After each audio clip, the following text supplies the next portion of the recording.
Bonsoir à tous. Certains me connaissent, d'autres ne me connaissent pas. Donc, je suis professeur de philosophie au lycée de la Sauque, d'où certains élèves qui me connaissent déjà. Alors, il paraît que l'on ne peut dire que ce que l'on ne sait pas ou enseigner que ce que l'on est en train d'apprendre. Et je pense que c'est pour ça que je suis là ce soir, pour vous parler du Nouveau Testament.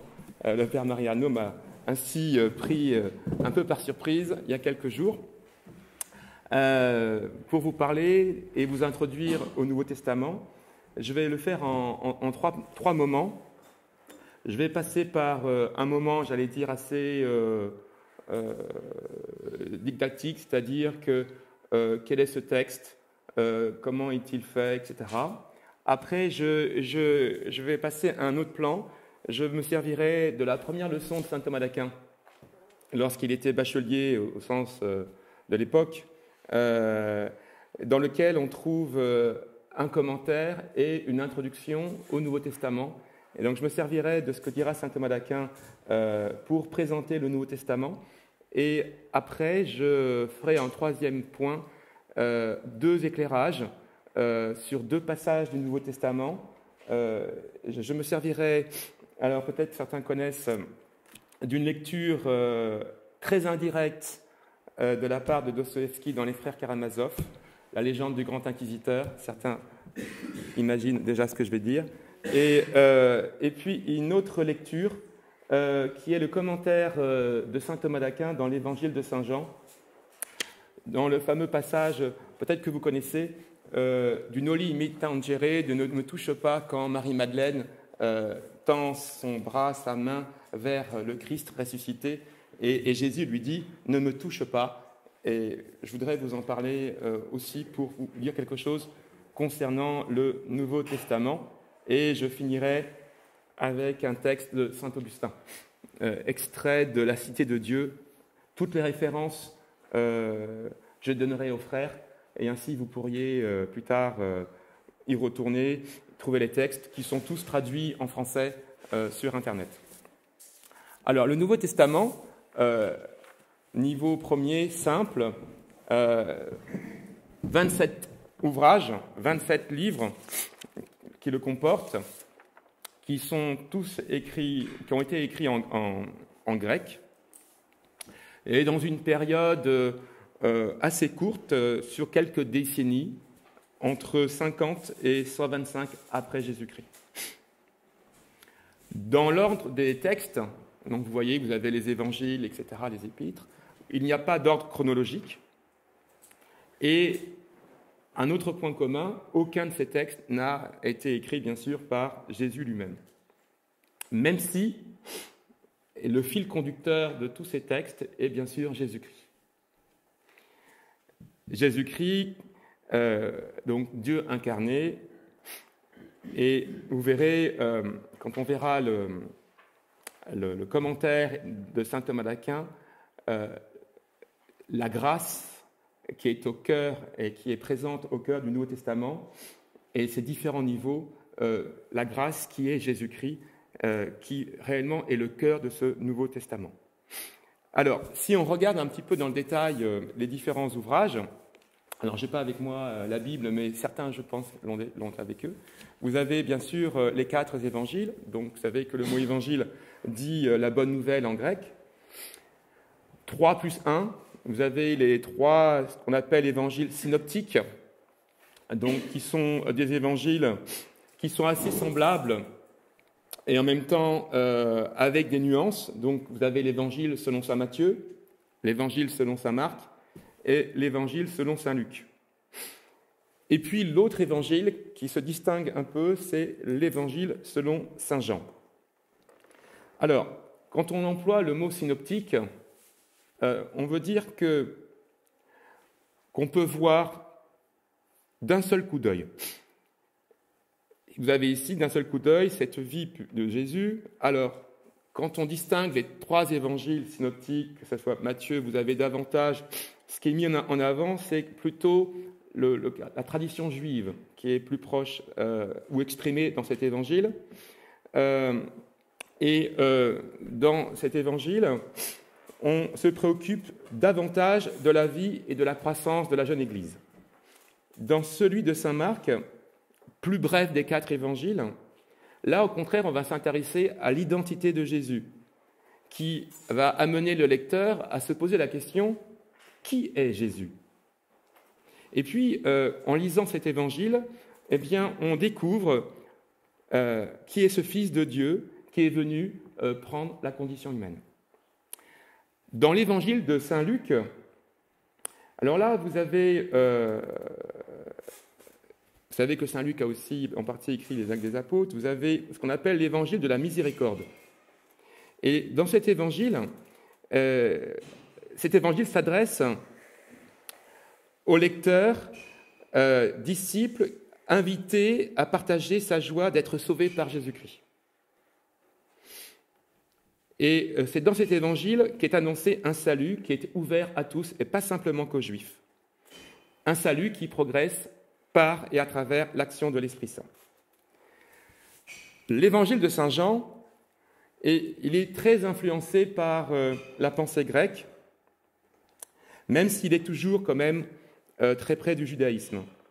Et cet évangile, eh bien, il a comme souci d'amener à la foi, à l'adhésion totale, à l'amour et à la vie éternelle, à travers 2 thèmes principaux.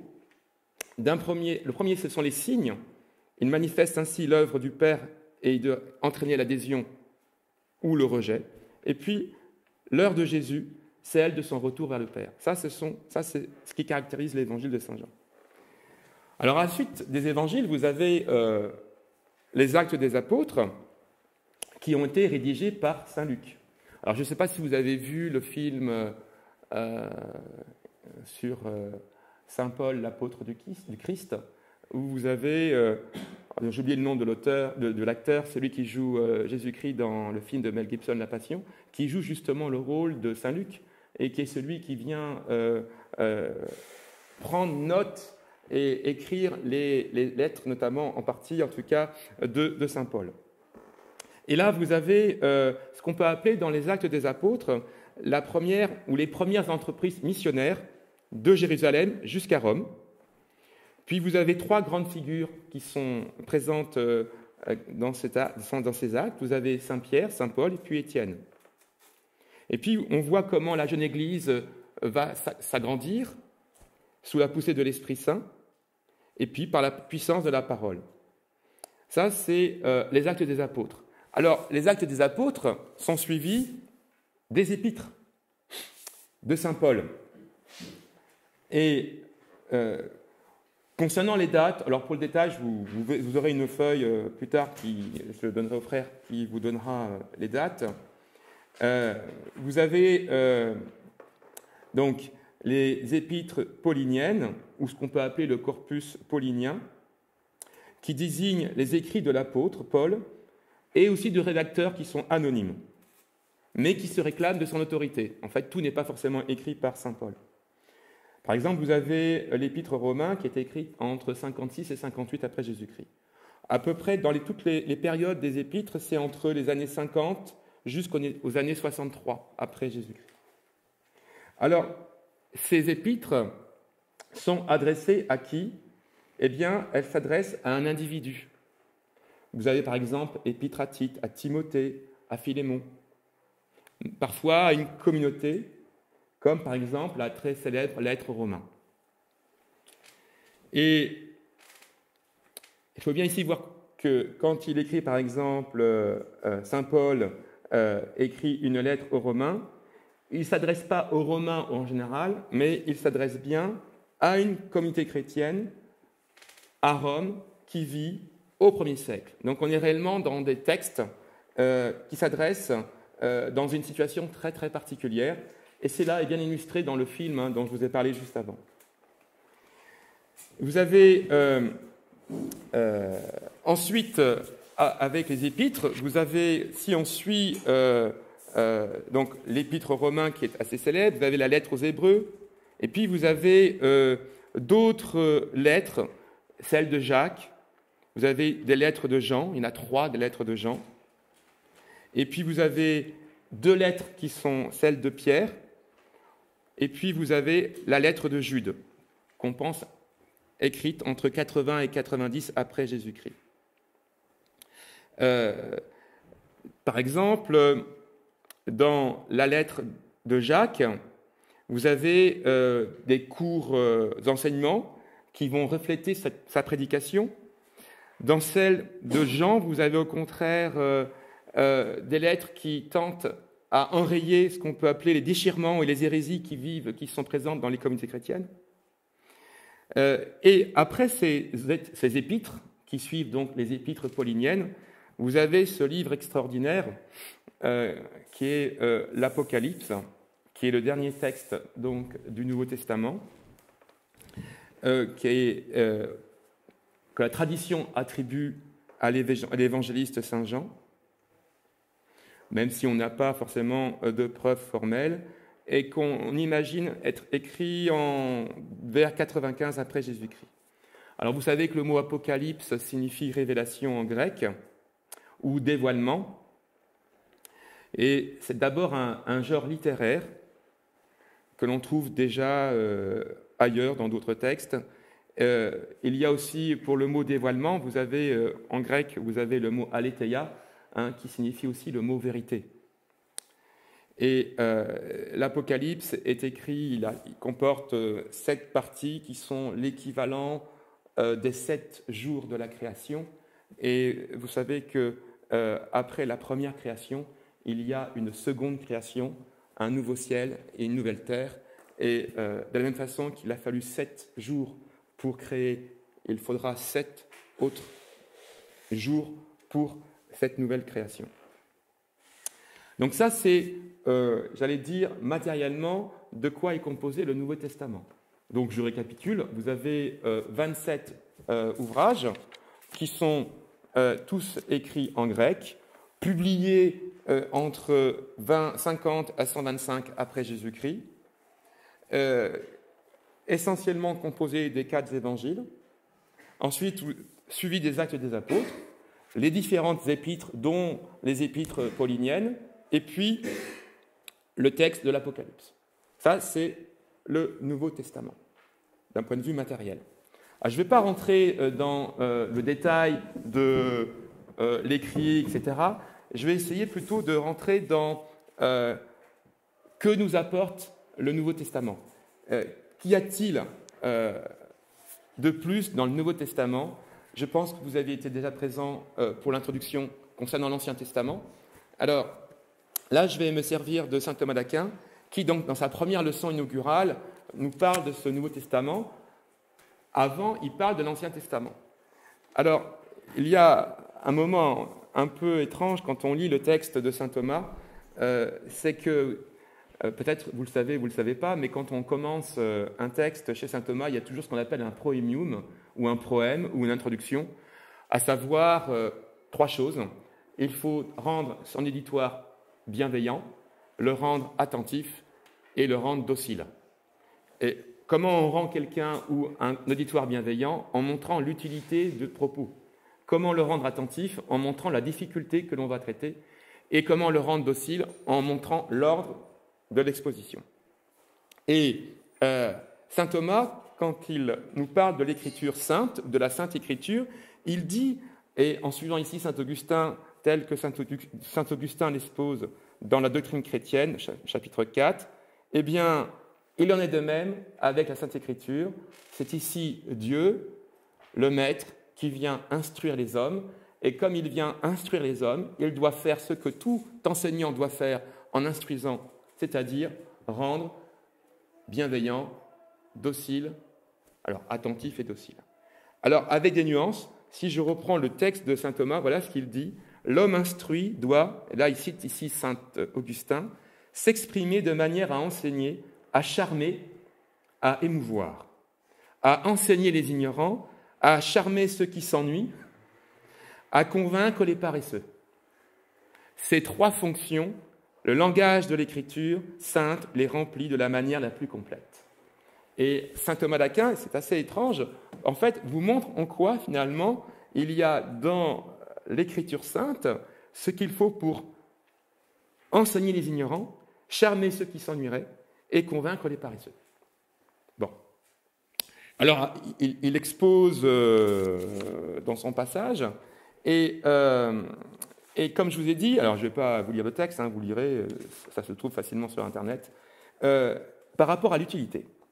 Comme je vous ai dit, l'utilité, c'est dans le but de rendre bienveillant. Pourquoi est-il utile de lire le Nouveau Testament? Et voilà ce que dit saint Thomas concernant l'utilité de la Sainte Écriture et en particulier du Nouveau Testament. Alors, concernant la Sainte Écriture, voilà ce qu'il dit. Cette Écriture, là je vous cite saint Thomas, est de la plus grande utilité. Il cite Isaïe 48, 17, « Moi, je suis le Seigneur qui t'enseigne ce qui t'est salutaire. » Conséquence. Tous ceux qui la détiennent parviendront à la vie. Donc vous avez compris que l'utilité de l'Écriture sainte, c'est la vie. Et saint Thomas de préciser pour 3 raisons. La première, c'est que la vie, c'est la vie de la grâce, à laquelle dispose la Sainte Écriture.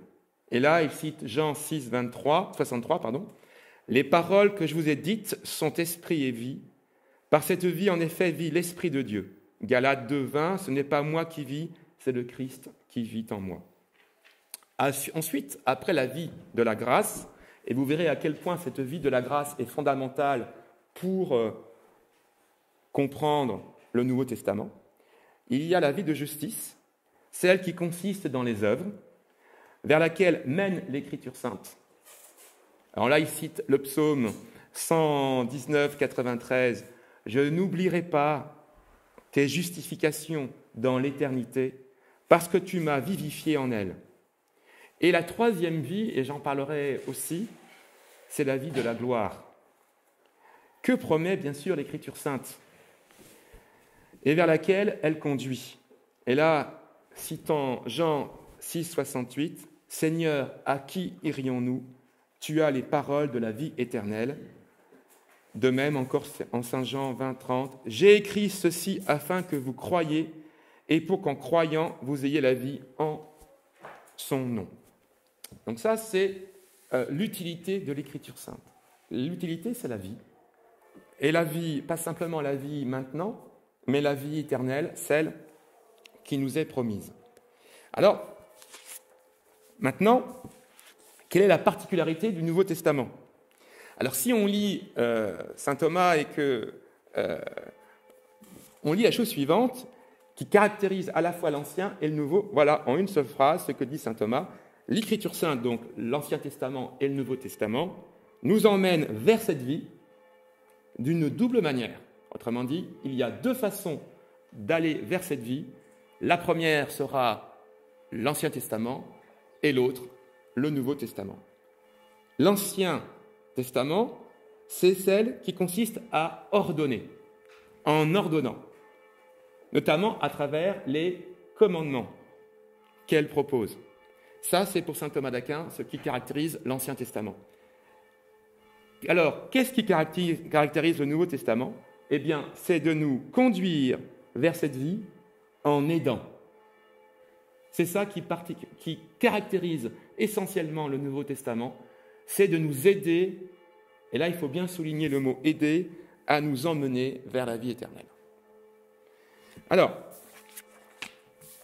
on va rentrer un peu dans le détail.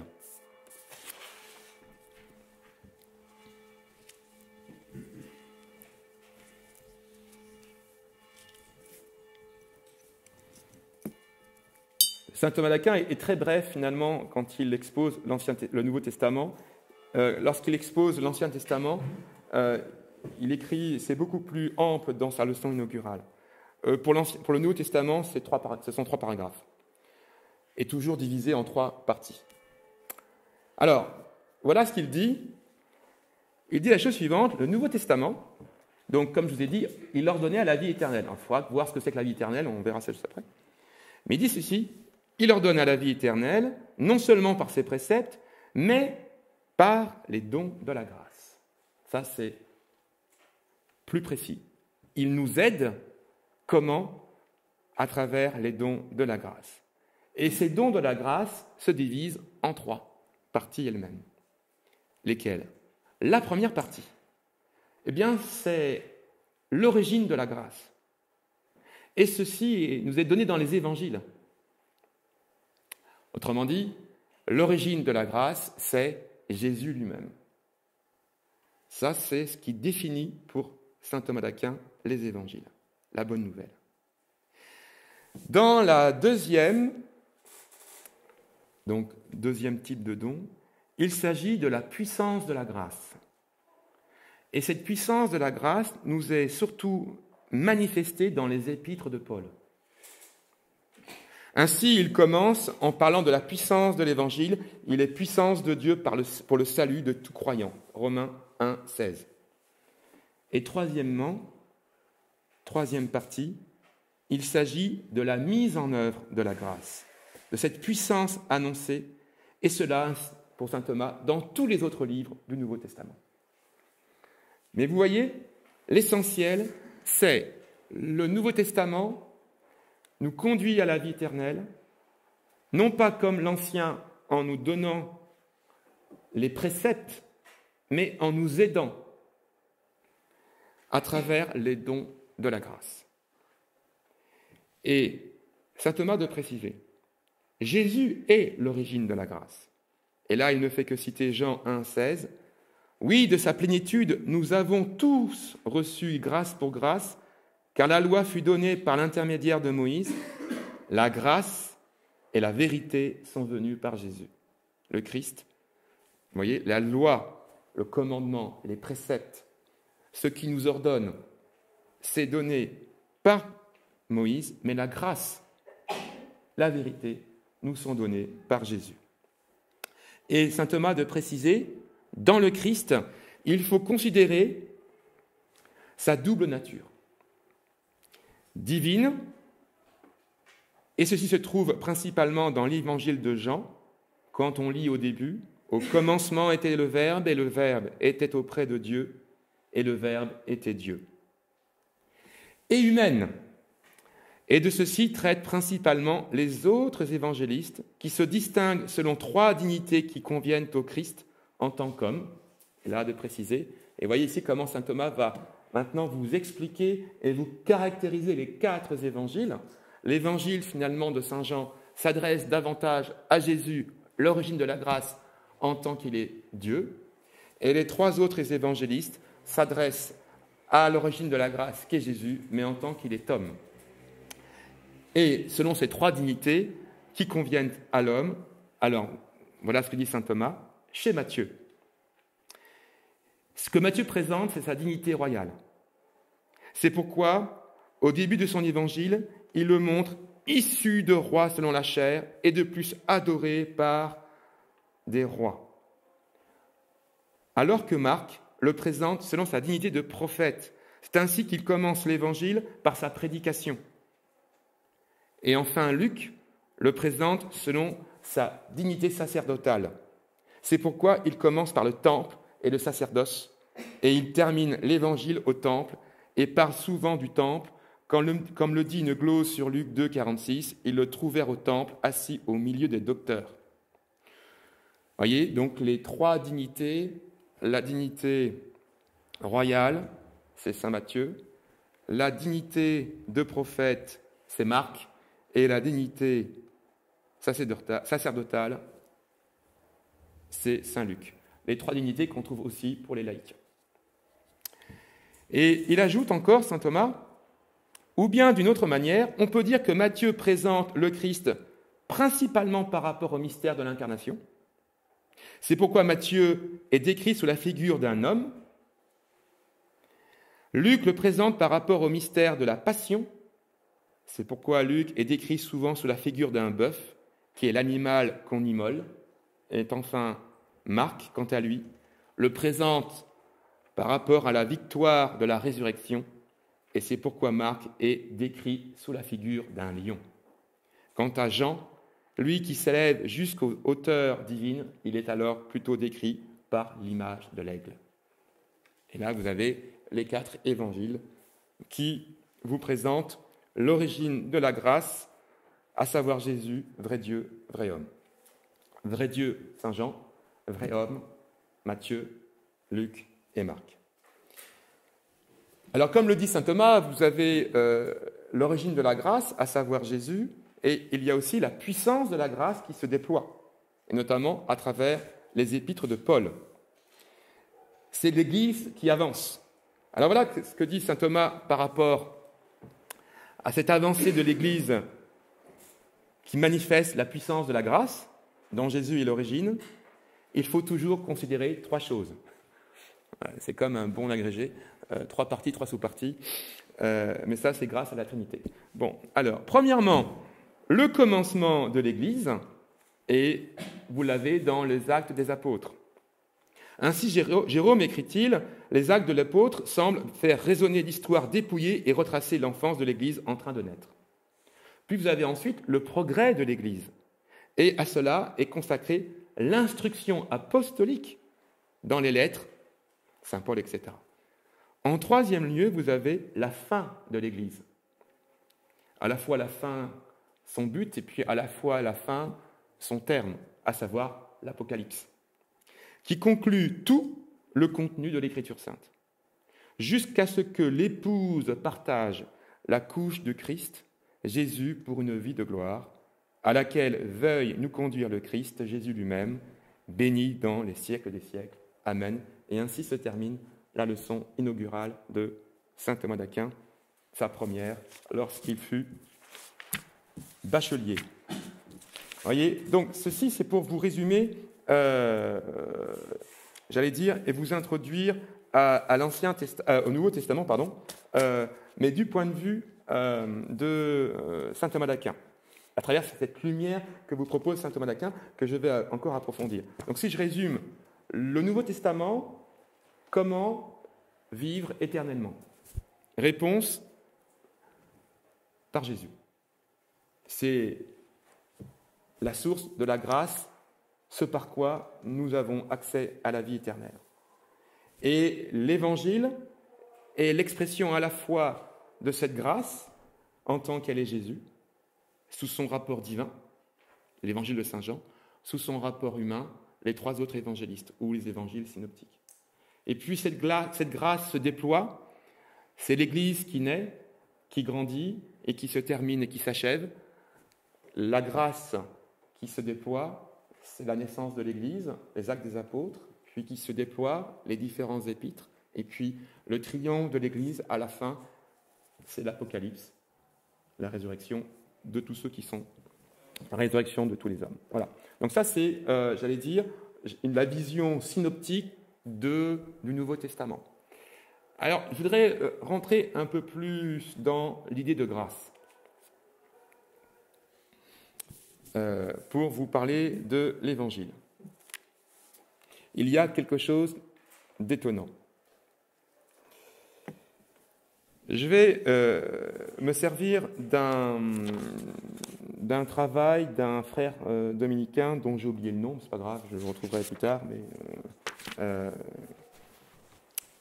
si, c'est le frère Berseville, qui a écrit une thèse sur l'étonnante alliance, notamment sur le rôle et la place des miracles au cœur du Nouveau Testament, et d'après saint Thomas d'Aquin. Alors, lorsqu'on parle de la grâce, il dit au début de sa thèse, alors, j'ai son résumé, on va être moderne, et je vais juste vous lire le début de sa thèse, si je retrouve le texte, sinon je vais passer, là. Il dit la chose suivante, donc c'est le frère Gilles Berseville. Alors, il dit ceci, Thomas d'Aquin définit l'Évangile, liaison de l'homme avec Dieu. La liaison de l'homme avec Dieu. Et il dit que cette liaison se réalise dans la grâce d'union, le Christ lui-même, dans la grâce d'adoption, en celui qui croit au Christ, et ultimement dans la grâce de la fruition, dans la vision de l'essence divine. Donc là, vous avez un complément de ce que je viens de vous dire, l'évangile, c'est cette liaison de l'homme avec Dieu, dont la source est bien sûr le Christ, puisque le Christ est à la fois vrai Dieu et vrai homme, réalisée dans la grâce d'union, le Christ lui-même, la grâce d'adoption, celui qui croit au Christ, et là vous avez la puissance de la grâce qui se déploie dans l'Église et à travers l'Église, et puis à la fin, la grâce de la fruition, vision de l'essence divine, à savoir l'Apocalypse.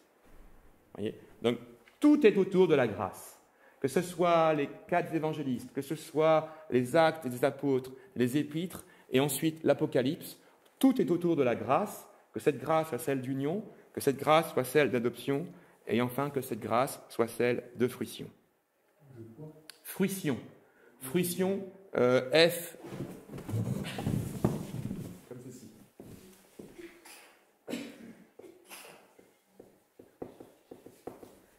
La fruition. Pas dire jouissance, si vous voulez. Mais c'est cette idée.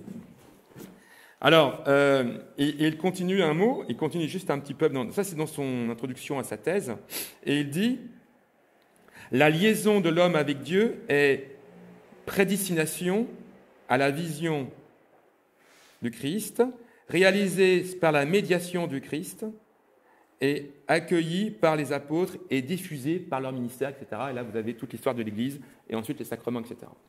Donc, vous voyez à quel point l'idée de la grâce est extrêmement centrale.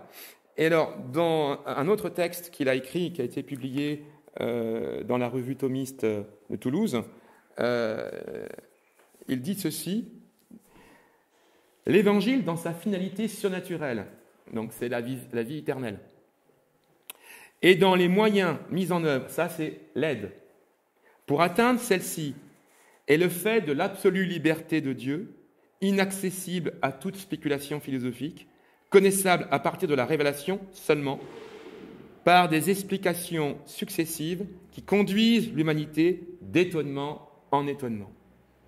Ce n'est pas une alliance quelconque avec Dieu qui fait ainsi l'objet de l'Évangile, mais celle qui a pour terme la béatitude de la vision.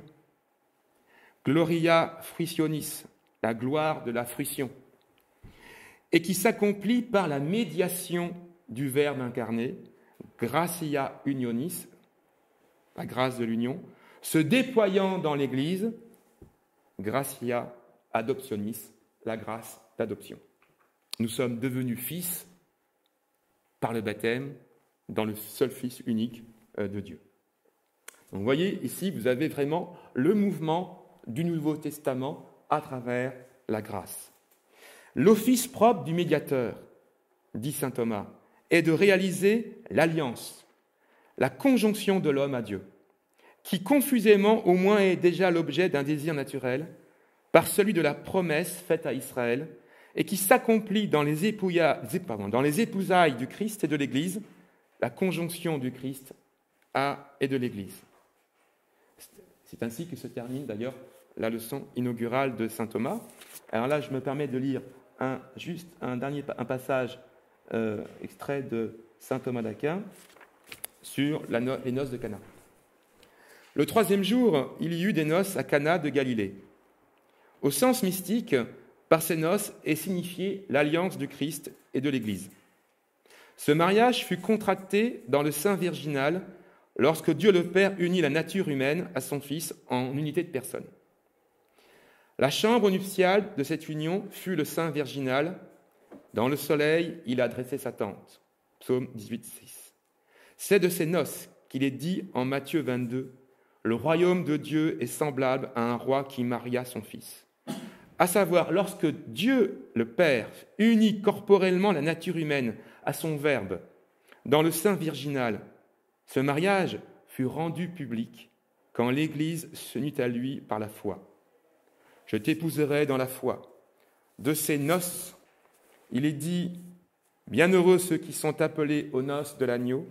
Le mariage sera consommé lorsque l'épouse, c'est-à-dire nous, l'Église, sera introduite dans la chambre nuptiale de l'époux, dans la gloire céleste. » Voilà. Et là, vous avez réellement, j'allais dire, l'intégralité d'un point de vue introductif de ce qu'on peut dire être le Nouveau Testament. Alors, j'ai envie de vous parler un peu de la grâce et de deux façons. Donc là, on arrive à la troisième partie de mon propos. Alors, j'ai choisi de vous l'illustrer d'une façon très indirecte à travers la célèbre légende du grand inquisiteur que vous trouvez dans les frères Karamazov. Alors, je ne sais pas si vous connaissez cette fameuse légende.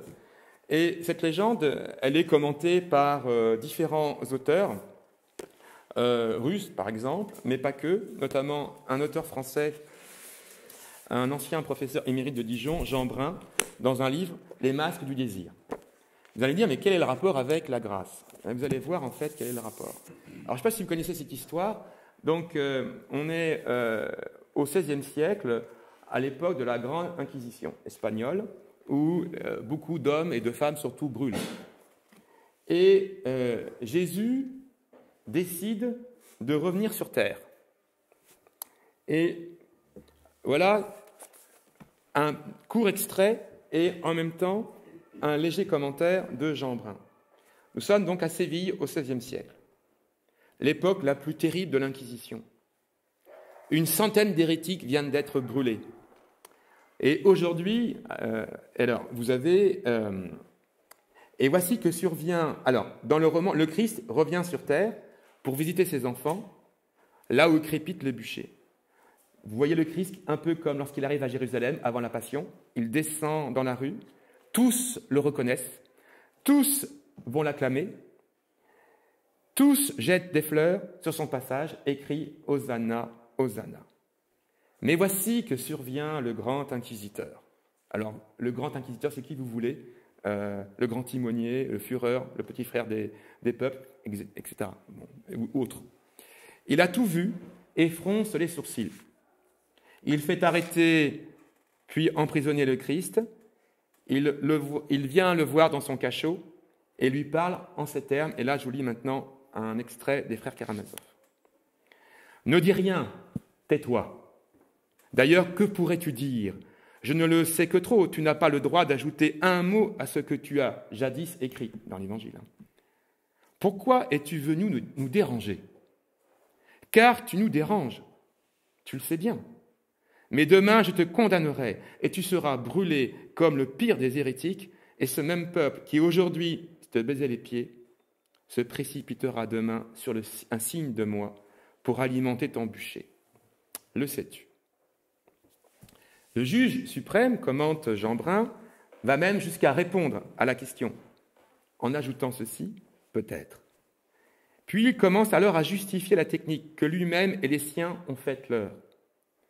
Pendant 15 siècles, dit-il, ils ont travaillé à instaurer la liberté en demandant aux hommes de la déposer humblement aux pieds du grand inquisiteur. Depuis lors, ceux-ci se sentent vraiment libres parce qu'il a supprimé la liberté afin de les rendre heureux. Le grand inquisiteur reproche alors au Christ d'avoir résisté à quoi? Aux 3 tentations, celles dans le désert, dont les 3 questions résument et président en même temps toute l'histoire ultérieure de l'humanité. Car, comme le dit Dostoïevski, ce sont les 3 formes où se cristallisent les contradictions insolubles de la nature humaine. Alors vous vous rappelez de la première des tentations, c'est celle de changer les pierres en pain. Et voilà ce que dit le grand inquisiteur. Vous allez comprendre ce que c'est que la grâce après. Le Christ avait refusé de changer les pierres en pain. Tu n'as pas voulu priver l'homme de la liberté et tu as refusé, estimant qu'elle était incompatible avec l'obéissance achetée par des pains. Tu as répliqué que l'homme ne vit pas seulement de pain. Le grand inquisiteur reproche au Christ une telle attitude et se justifie. Écoutez bien, des siècles passeront et l'humanité proclamera par la bouche de ses savants, de ses sages, qu'il n'y a pas de crime, et par conséquent, il n'y a plus de péché, il n'y a que des affamés. Or, les hommes ont toujours faim, et poursuit le grand inquisiteur, aucune science ne leur donnera de pain tant qu'ils demeureront libres. Mais ils finiront par la déposer à nos pieds, cette liberté, en disant « Réduisez-nous plutôt en servitude, mais nourrissez-nous. » Ils comprendront enfin que cette liberté est inconciliable avec le pain de la terre, à discrétion, parce que jamais ils ne sauront le répartir entre eux. Alors, privés de liberté, ces hommes déborderont de reconnaissance, ils deviendront facilement dociles, ils s'étonneront et se croiront des dieux pour avoir consenti, en nous mettant à leur tête, à assurer la liberté qui les effrayait et à régner sur eux, tellement à la fin, ils auront peur d'être libres. Autrement dit, la première des tentations, celle qui est reprochée, en tout cas, le grand inquisiteur, c'est celle d'avoir laissé les hommes libres. Je finis ce qu'il dit. En consentant au miracle des pains, tu aurais calmé l'éternelle inquiétude de l'humanité, savoir devant qui s'incliner. Car il n'y a pas pour l'homme demeuré libre de soucis plus constants, plus cuisants que de chercher un être devant qui s'incliner. Tu as accru la liberté humaine au lieu de la confisquer, et tu as ainsi imposé pour toujours à l'être moral les affres de cette liberté. Alors vous savez ensuite qu'il refuse, lors de la deuxième tentation, 3 seules forces qui auraient pu subjuguer l'homme à jamais, le miracle, le mystère et l'autorité. Il n'a pas voulu se jeter du haut du temple, or l'homme cherche surtout le miracle. Et comme il ne saurait s'en passer, il s'efforce de s'en forger, ou alors il s'incline devant les prodiges d'un magicien. Mais là encore, dit le grand inquisiteur, tu n'as pas voulu asservir l'homme au miracle. Tu désirais une foi qui fût libre, et non point inspirée par le merveilleux. Il te fallait un libre amour, et non les serviles transports d'un esclave terrifié. Si le Christ avait moins estimé les hommes, il leur aurait imposé un fardeau plus léger. C'est ainsi, c'est ce qu'a fait le grand inquisiteur. Nous avons, dit-il, corrigé ton œuvre, l'œuvre de la grâce. C'est ça qu'en fait qu'il veut dire. Nous avons corrigé ton œuvre en la fondant sur le miracle, le mystère et l'autorité. Les hommes se sont réjouis d'être de nouveau menés comme un troupeau et délivrés de ce don funeste qui leur causait de tels tourments. Alors là, vous allez me dire, quel rapport avec la grâce ? C'est simple. Alors, excusez-moi pour ma référence philosophique, je ne peux pas m'en passer, mais vous connaissez indirectement la parabole du jeune homme riche. Un jeune homme riche qui est parfait sous tout point puisqu'il pratique tous les commandements. Il est riche parce qu'il est parfait. Et comme il est parfait, il n'a besoin de rien, vu qu'il ne manque de rien. Et Jésus vient le voir et d'ailleurs reconnaît sa perfection, mais il lui dit la chose suivante, c'est bien, c'est même parfait, mais il lui dit la chose suivante, vends tout et suis-moi. Et vous connaissez l'histoire, le jeune homme riche s'en alla tout triste. Ce texte est commenté par un philosophe qui n'est pas chrétien, Emmanuel Lévinas, dans Totalité et Infini. Il dit la chose suivante, le problème de ce jeune homme riche, c'est qu'il ne manque rien.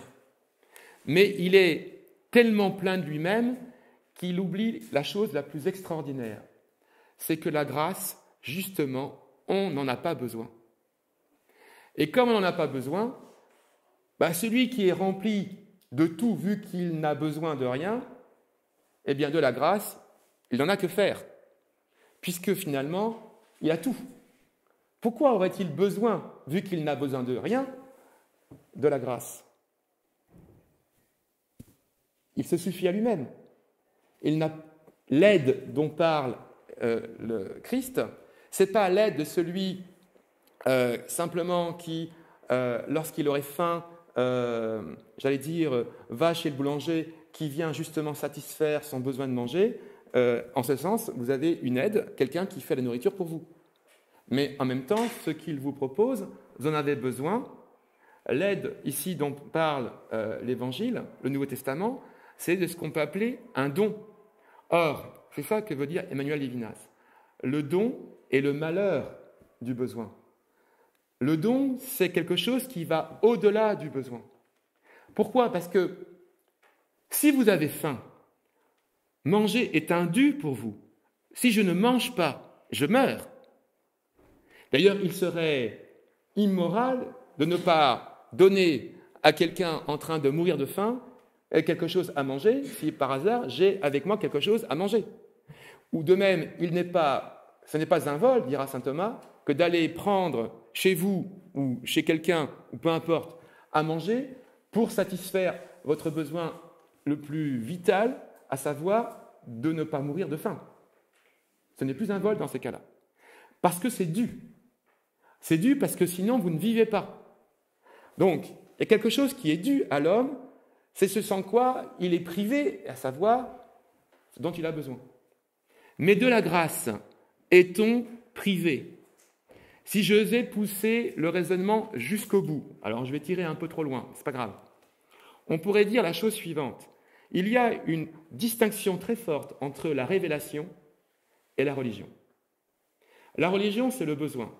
Tout homme a besoin de s'incliner devant quelque chose ou quelqu'un. Il n'y a pas réellement d'être athée. Tout homme est quelque part religieux. Ça peut être l'argent, ça peut être les honneurs, ça peut être tout ce que vous voulez. Il y a toujours en l'homme le besoin de s'incliner devant une forme de sacré. Et en ce sens-là, dira saint Thomas, la religion fait partie de la vertu de justice, c'est-à-dire je dois rendre à Dieu, au divin, leur dû. Il y a ici un rapport de justice. Quant à la révélation, c'est une révélation. Imaginez la chose suivante, je ne vous connais pas. Votre nom, j'en ai absolument pas besoin. Je n'ai pas besoin de savoir qui vous êtes. Autrement dit, votre nom, vous me le révélez par votre parole. Mais vous savez très bien que j'en ai que faire. Dans le sens, ça ne me sert à rien. Donc si je veux recevoir votre nom, que vous me révélez par la parole, ça ne peut être que parce que je m'ouvre à la grâce, c'est-à-dire au don. C'est une forme de contre-don. Et ça, c'est l'acte de liberté. Comment voulez-vous recevoir un don gratuit si ce don gratuit, il m'est dû ? S'il m'est dû, il est plus gratuit, il est nécessaire. Ça serait sadique de ne pas donner à quelqu'un qui a faim ce dont il a besoin, à savoir du pain. À quelqu'un qui a soif et qui meurt de soif, ce dont il a besoin, à savoir de l'eau. Vous n'allez pas en plus lui demander « dis-moi merci ». Vous voyez ce que je veux dire ? Bon, vous devez lui donner à boire, vous devez lui donner à manger s'il meurt de faim ou s'il meurt de soif. Mais est-ce que l'homme meurt de ce qui nous est révélé dans le Nouveau Testament ? Alors c'est toute la question de ce qu'on peut appeler le bonheur naturel et le bonheur surnaturel. Autrement dit, si on tire la chose jusqu'au bout, peut-être un peu trop, je fais un peu exprès quand même, c'est qu'on dit souvent le désir et le malheur du besoin. On ne peut désirer qu'à partir du moment où on a besoin de rien. Pourquoi ? Parce que le besoin est toujours l'expression d'un manque qui est du côté de celui qui éprouve le besoin. Le désir est toujours animé par le bien-aimé, par l'autre, le désirable. Et c'est pour ça qu'a pu dire un jour saint Augustin, dans l'amour, si l'amour est désir, la perfection de l'amour est d'aimer davantage. Et si l'amour est un besoin, eh bien, la perfection de ce besoin, c'est qu'il soit satisfait. Et vous savez très bien que quand il est satisfait, on s'ennuie très vite. Et ce que veut dire ici la légende du grand inquisiteur, c'est toute l'exigence de cette grâce qui est un don pour quelque chose dont on n'a absolument pas besoin, à savoir la vie éternelle. Car la vie éternelle, Nous n'en avons pas besoin. Vous allez me dire, qu'est-ce que vous racontez? Je vais vous expliquer un peu plus. Et ça va être le second point de mon propos. Souvent, quand on parle de la vie éternelle, on pense à l'immortalité. Or, on peut tout à fait concevoir l'immortalité sans être croyant. Ce sont deux choses complètement opposées. L'immortalité, si, par exemple, vous imaginez ou vous connaissez un peu les mouvements ou l'idéologie ou les pensées trans-post-humanistes qui nous promettent la mort de la mort, vous pouvez tout à fait concevoir que l'homme puisse devenir immortel en modifiant ou en transformant son corps de chair en une sorte de corps mécanique. Vous avez même un grand physicien, prix Nobel de physique, Tipler, qui est un de ceux qui a été à l'origine du principe anthropique au sens anthropos de l'homme, qui a pu écrire la chose suivante, c'est que si un jour l'univers pouvait être colonisé par l'intelligence artificielle, on pourrait, si cela était possible, imaginons-le, faire que l'univers soit comme une machine de Turing, un super ordinateur, mais qui serait de fait éternel, et on pourrait même rejouer le programme à l'envers et faire ressusciter ceux qui sont déjà morts. Et ainsi, de conclure dans des ouvrages assez sérieux, la physique vous démontre par A plus B la vérité de la résurrection chrétienne. Ou alors, on peut le dire autrement, il suffit de se télécharger, imaginons, dans un corps qui n'est plus un corps de chair pour devenir immortel. Pensez à Transcendance, le fameux film, par exemple. Ce n'est pas de cette vie éternelle dont Dieu nous parle. Ce n'est pas d'être immortel, même pas au sens des philosophes. C'est tout le problème d'ailleurs de la philosophie. Si vous avez lu Platon, si vous avez lu Aristote, il dit, Aristote, n'écoutez pas ceux qui vous disent parce que l'homme est un animal, alors il doit s'intéresser qu'aux choses mortelles. Non, il faut s'immortaliser. Or, que signifie s'immortaliser? C'est simple, c'est quitter notre condition d'être incarné. C'est finalement, quand vous lisez un peu Platon, c'est finalement s'élever, telle l'âme que nous sommes, vers le lieu que nous avons quitté, hélas, à savoir le monde des idées, finalement, c'est devenir comme un ange. Or, toute la tradition philosophique, c'est une tradition qui nous invite à, comme seule immortalité, l'immortalité angélique. C'est-à-dire celle d'un être spirituel qui est, ou qui peut penser d'une façon pleinement intuitive, parce que, justement, sans corps, sans imagination, sans cette limitation qu'est notre corps. Et ça, vous avez ça dans toute la pensée grecque. Si toute la pensée est un retour à l'origine de l'homme, c'est de redevenir une pensée enfin libérée du corps. C'est pour cela que ça se résumait, philosopher, c'est apprendre à mourir. Enfin mort, mon âme peut retourner d'où elle vient, à savoir contempler pleinement, sans être ombragée par ce corps. Enfin, elle verra en pleine lumière ses idées, parce que le corps n'est plus. C'est pas chrétien. C'est absolument pas chrétien. La vie éternelle n'est pas l'immortalité. La vie éternelle, qu'est-ce que c'est? Alors, pour vous exprimer le mieux, de la meilleure façon, quelque chose dont personne ne sait encore, je vais vous lire un court passage de saint Augustin.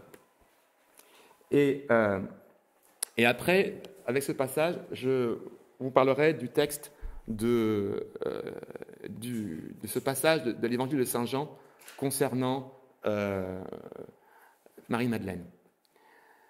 Alors, c'est un beau texte de saint Augustin qui est au chapitre 24 de la Cité de Dieu. Je ne sais pas si vous l'avez déjà lu. Et peut-être que vous êtes un jour posé la question, ça sera comment après? Alors déjà, vous avez compris que la vie éternelle, elle est avec une nouvelle terre et un nouveau ciel. Autrement dit, cette vie éternelle, c'est celle d'un être, corps et âme, tel que Dieu, Jésus l'est, à savoir d'un être ressuscité dans son corps. Ce qui n'est pas possible pour un grec. Reprenez saint Paul qui est remercié lorsqu'il parle de la résurrection des corps, lorsqu'il s'adresse aux Grecs à l'Aréopage. Qu'il parle de Dieu, ça ne pose aucun problème. Qu'il parle de l'immortalité, ça ne pose aucun problème. Mais d'une immortalité avec un corps, là, il est fou. Alors, est-ce que vous êtes un jour imaginé ce que serait la vie éternelle? Alors on dit, c'est la vision de gloire. Et là, attention, ne soyons pas platoniciens. C'est-à-dire, ne péchons pas par angélisme. La vision de gloire, c'est mieux qu'être un ange. Au fond, c'est que trop modeste que d'être un ange. C'est que trop naturel de vouloir faire comme l'ange. Mais l'homme est invité, et c'est ça la révélation, c'est ça qui est annoncé dans le Nouveau Testament, il est invité à voir Dieu d'une certaine façon comme Dieu se voit avec son corps. Autrement dit, c'est ça la médiation du Christ, vrai Dieu, vrai homme. Parce qu'il est à la fois totalement Dieu et totalement homme. Et que de fait, ce qui est impossible pour un grec, bon, je prends les Grecs pour dire, mais impossible pour un grec, c'est que quelque chose de pleinement divin, de supranaturel, de quelque chose qui n'a rien à voir avec la matière, avec le sensible même, eh bien, ce quelque chose-là soit visible avec les yeux de chair. Saint Thomas d'Aquin, je change mon ordre, dit dans son commentaire du Noli me tangere, ne me touche pas, il dit quand Marie-Madeleine découvre que cet homme n'est pas le jardinier, mais que cet homme, quand il l'appelle, c'est son maître, Rabbouni. Elle veut le saisir. Et saint Thomas dit, c'est la charité qui espère, c'est la charité qui est audacieuse. Elle veut aller le toucher et de dire, ne me touche pas, parce que dans ton cœur, tu ne me vois pas pleinement comme étant le Christ ressuscité. Mais en fait, ce que veut dire ici Saint Jean, ou ce que dit Saint Augustin et que reprend Saint Thomas d'Aquin, c'est que ce qu'elle espère, c'est de pouvoir toucher et voir dans son corps le Christ pleinement ressuscité, vrai Dieu, vrai homme. Autrement dit, c'est comme si finalement, et c'est ça notre espérance, puisque Jésus est ressuscité et qu'il est vrai Dieu, vrai homme, on pouvait voir l'invisible, qui est Dieu, au bout de ses doigts, le toucher. Et ça, c'est absolument plus qu'extraordinaire. Ça dépasse tout ce qui est inimaginable. Et c'est ça qui est inimaginable, et c'est pour cela, c'est une révélation, et c'est pour cela que d'une certaine façon aussi, on pourrait concevoir un homme pleinement heureux, parce que finalement proche de la condition angélique, mais ce à quoi nous sommes invités, c'est plus que le bonheur. C'est de partager la béatitude proprement divine. Alors, je vais vous lire ce que dit maintenant un court extrait de ce passage de saint Augustin à la fin donc de la Cité de Dieu. Un texte, il est magnifique. Saint Augustin. Alors, est-ce qu'on va voir, c'est la façon, il s'appuie sur un passage qu'on a dans l'Évangile, et toute chair verra le salut de Dieu. Toute chair verra le salut de Dieu. Bon, c'est ça notre espérance. Alors, voilà ce qu'il dit. Il parle de l'opinion des philosophes. Si cette opinion des philosophes, que les objets des sens et de l'esprit sont tellement partagés que l'on ne saurait voir les choses intelligibles par le corps, ni les corporelles par l'esprit, si cette opinion est vraie, assurément, nous ne pourrions voir Dieu par les yeux d'un corps, même spirituel, corps glorieux. Mais la saine raison et l'autorité des prophètes se jouent de ce raisonnement. Qui, en effet, serait assez peu sensé pour dire que Dieu ne connaît pas les choses corporelles? Et cependant, il n'a point de corps pour les voir. il y a plus. Ce que nous avons rapporté d'Élisée ne montre-t-il pas clairement qu'on peut voir les choses corporelles par l'esprit sans avoir besoin du corps? Et il ajoute, un peu plus loin, je ne vais pas tout lire, et ça c'est très beau. De plus, puisqu'il est constant que les corps se voient par l'esprit, pourquoi ne se peut-il pas faire que la vertu d'un corps spirituel soit telle qu'on voit même un esprit par ce corps? Car Dieu est esprit, d'ailleurs, si chacun connaît par un sentiment intérieur et non par les yeux du corps que la vie qui l'anime, il n'en est pas de même pour la vie de nos semblables. Nous la voyons par le corps, quoique ce soit une chose invisible. Comment discernons-nous les corps vivants de ceux qui ne le sont pas? Sinon parce que nous voyons en même temps et le corps et la vie, que nous ne saurions voir que par le corps. Mais la vie sans le corps se dérobe aux yeux corporels. C'est pourquoi il est possible et fort croyable que dans l'autre vie, nous verrons de telle façon les corps du ciel nouveau et de la terre nouvelle, que nous y découvrirons Dieu présent partout, non comme aujourd'hui, où ce qu'on peut voir de lui se voit en quelque sorte par les choses créées, comme dans un miroir et en énigme, et d'une façon partielle, et plus par la foi qu'autrement, mais comme nous voyons maintenant la vie des hommes qui se présente à nos yeux. Nous ne croyons pas qu'ils vivent, nous le voyons.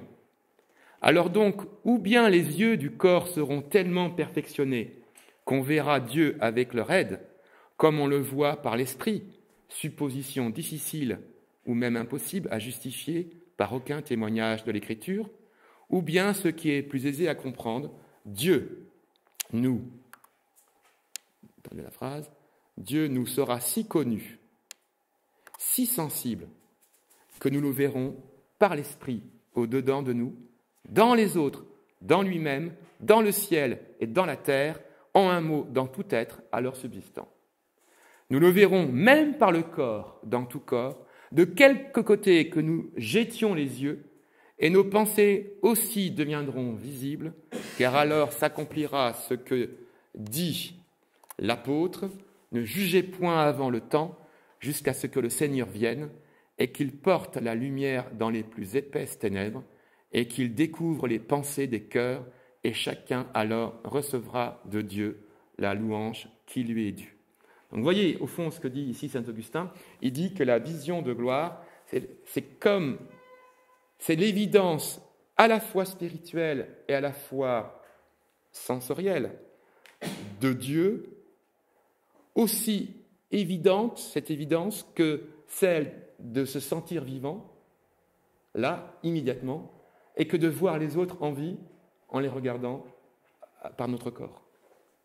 Et c'est ça, cette vision surnaturelle, et de cette vision, nous n'en avons pas besoin.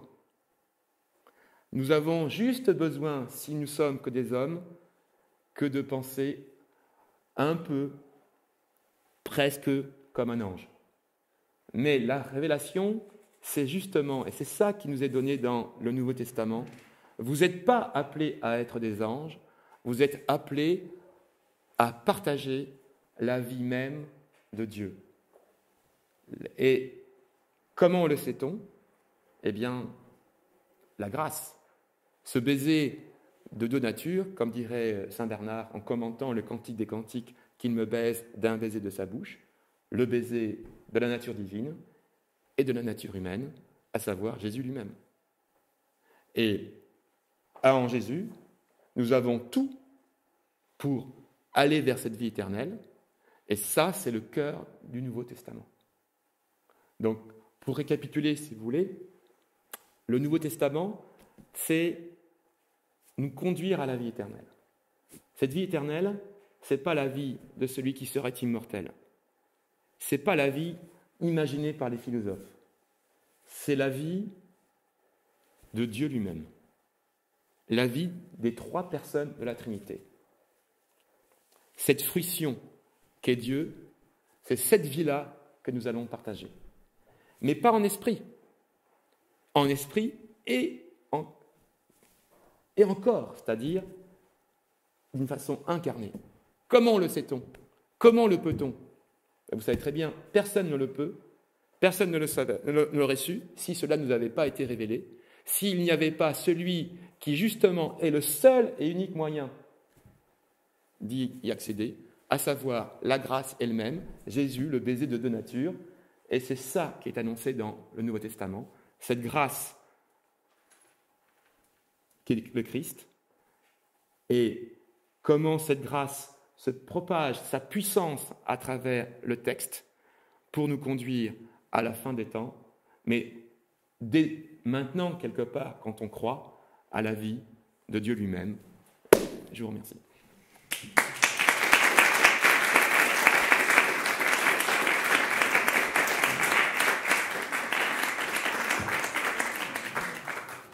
Si vous avez des questions? Oui. En fait, si on prend le Nouveau Testament, les quatre évangiles suffisent à décrire Dieu, Jésus, Dieu et homme. Et donc en fait, on n'aurait pas pu rajouter des évangiles. On a les évangiles apocryphes. Oui, ouais. Je sais que je n'ai pas voulu en parler. Parce que là, après, on rentre dans une autre question. Pourquoi ces quatre évangélistes-là? Pourquoi ces quatre évangiles? Pourquoi les apocryphes qui existent? Pourquoi ils ne sont pas présents dans le Nouveau Testament? Donc là, après, on rentre dans ce qu'on peut appeler l'Église et son autorité, et le magistère et la tradition. Alors, j'ai préféré éviter ce sujet. D'abord, je ne suis pas du tout spécialiste de cette question. Mais à la limite, j'allais dire, peu importe, ce n'est pas important. Qu'il y ait ces quatre plus, ça ne change rien, puisque finalement, même les autres nous parlent de Jésus. Et pourquoi en ajouter davantage? Je veux dire, on n'a pas besoin... Vous voyez, on ne nous parle même pas de la vie du Christ avant son premier miracle. On aimerait peut-être le voir, comment il était quand il était petit. Mais voyez, à quoi ça sert? Il y a un côté peut-être journalistique et peut-être aussi un côté, comment dirais-je, on oublierait l'essentiel. C'est que l'Évangile nous parle nous témoigne de la grâce, qui est le Christ, parce qu'il nous est révélé quelque chose d'inimaginable, à savoir de participer à la vie même de Dieu, Coréam. Et de ce point de vue, les autres évangiles apocryphes, qu'est-ce qu'ils apporteraient? Le moyen, nous l'avons, c'est se conformer à Jésus-Christ.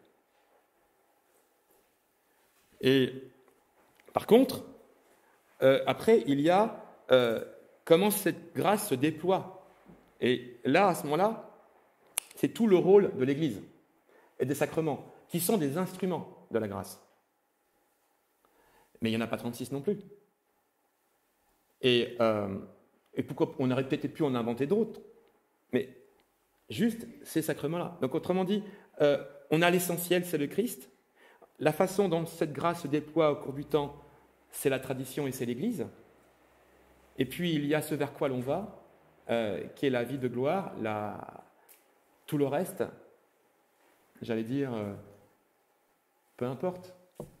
Donc c'est vrai que je n'ai pas voulu parler de l'histoire, du choix ou de l'élimination de tel et tel texte, de ce qui a pu être écrit aussi concernant le Christ, parce que finalement,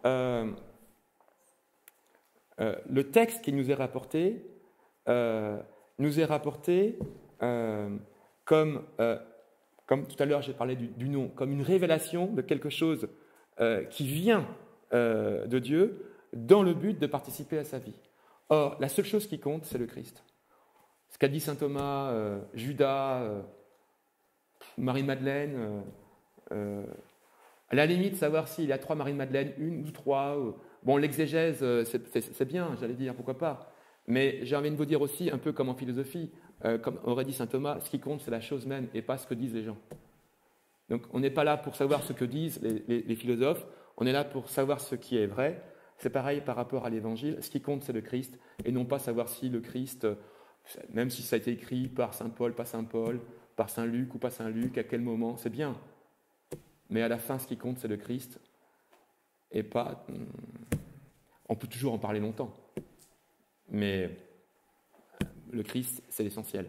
Donc c'est pour ça que j'en ai pas parlé. Mais c'est vrai que ça peut être aussi intéressant.